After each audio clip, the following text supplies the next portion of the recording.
Bonjour, nous sommes ici à Tunis et au Forum des investisseurs et je reçois Monsieur Omar Hamami. Bonjour. Bonjour. Alors vous faites partie d'un pôle de compétitivité qui s'appelle Systématique, un grand pôle de compétitivité basé à Paris en France.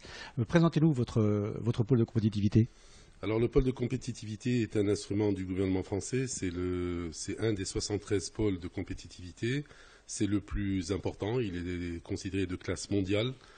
Il adresse le domaine des TIC, mais a aussi des implications dans différents systèmes comme les smart cities, le transport, l'automobile et actuellement l'énergie. D'accord, donc vous êtes basé, je vous l'ai dit en introduction, donc en région parisienne je crois. Nous sommes basés à Palaiseau, sur le plateau de Saclay, qui est aussi par ailleurs une opération d'intérêt national, dans laquelle il y a tout un regroupement de grands laboratoires d'industriels qui est en cours et qui fait partie des actions du gouvernement français pour pousser une Silicon Valley à Paris. Ah, ça c'est une excellente nouvelle. Alors vous disiez que c'était le plus grand pôle de compétitivité avec un budget assez considérable. Hein. Donc à l'heure actuelle, il y a environ 800 membres, donc en comptant les grands groupes, les PME et les grands laboratoires publics. C'est 2,5 milliards d'euros, plus de 800 millions d'aides publiques en R&D, c'est plus de 500 projets à peu près.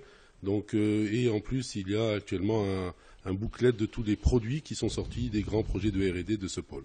Très bien. Alors concrètement, comme je disais, nous sommes ici à Tunis, au Forum des investisseurs.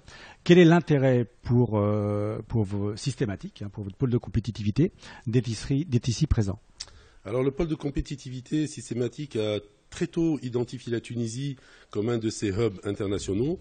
Il en avait identifié 3 au départ, Boston, Shanghai et Tunis.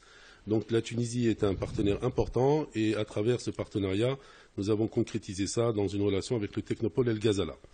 Donc nous recherchons systématiquement, comme on pourrait le dire d'un point de vue systématique, des partenariats, des montages de projets et aussi plus récemment des orientations vers l'export, avec aussi l'initiative du Premier ministère qui est l'Alliance numérique franco-tunisienne.